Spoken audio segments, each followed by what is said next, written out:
Ramsar பன்னாட்டு விருது பெற சதுப்பு நில மீட்பு போராளி ஜெயஸ்ரீ வெங்கடேசன் தேர்வாகியிருப்பது மகிழ்ச்சியளிப்பதாக அன்புமணி ராமதாஸ் தெரிவித்துள்ளார். இது தொடர்பாக அவர் வெளியிட்டுள்ள எக்ஸ் தள பதிவில், தமிழ்நாட்டின் நீர்நிலைகள், சதுப்பு நிலங்கள் மீட்புக்காக போராடும் கேர் எர்த் அமைப்பின் நிறுவனர் ஜெயஸ்ரீ வெங்கடேசன் ஜெனீவாவை தலைமையிடமாக கொண்டுள்ள ராம்சார் அமைப்பின் அறிவுபூர்வ சதுப்பு நில பயன்பாட்டுக்கான பன்னாட்டு விருது பெறுவதற்காக தேர்ந்தெடுக்கப்பட்டிருப்பது மகிழ்ச்சியளிக்கிறது என்று குறிப்பிட்டுள்ளார். உலகளவில் இந்த விருதினை பெறும் 12 பெண்களில் இவரும் ஒருவர் என்பது தமிழகத்திற்கு பெருமையாகும். சென்னை பள்ளிக்கரணை சதுப்பு நிலம் வெறும் புறம்போக்கு நிலம் என கருதப்பட்டு அழிக்கப்பட்ட காலத்தில் அது ஒரு மிகச்சிறந்த இயற்கை வளம் என நிரூபித்தவர் ஜெயஸ்ரீ வெங்கடேசன். அவருக்கும் மருத்துவர் ராமதாசால் நிறுவப்பட்ட பசுமை தாயகம் அமைப்புக்கும் 1/4 நூற்றாண்டுக்கும் கூடுதலான உறவு உண்டு.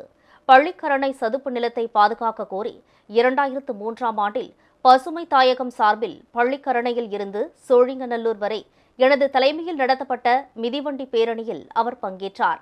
கடந்த ஆண்டு அவரது கேர் எர்த் அமைப்பின் காலநிலை மாற்றம் மற்றும் நீரிடர் சென்னைக்கான செயல் திட்டமும் உத்தியும் நூலினை பசுமை தாயகம் தலைவர் முனைவர் சௌமியா அன்புமணி வெளியிட்டார். சதுப்பு நிலங்களை காக்க தொடர்ந்து பாடுபட்டு வரும் ஜெயஸ்ரீ வெங்கடேசன் ராம்சார் பன்னாட்டு விருது பெறுவதற்கு முற்றிலும் தகுதியானவர்.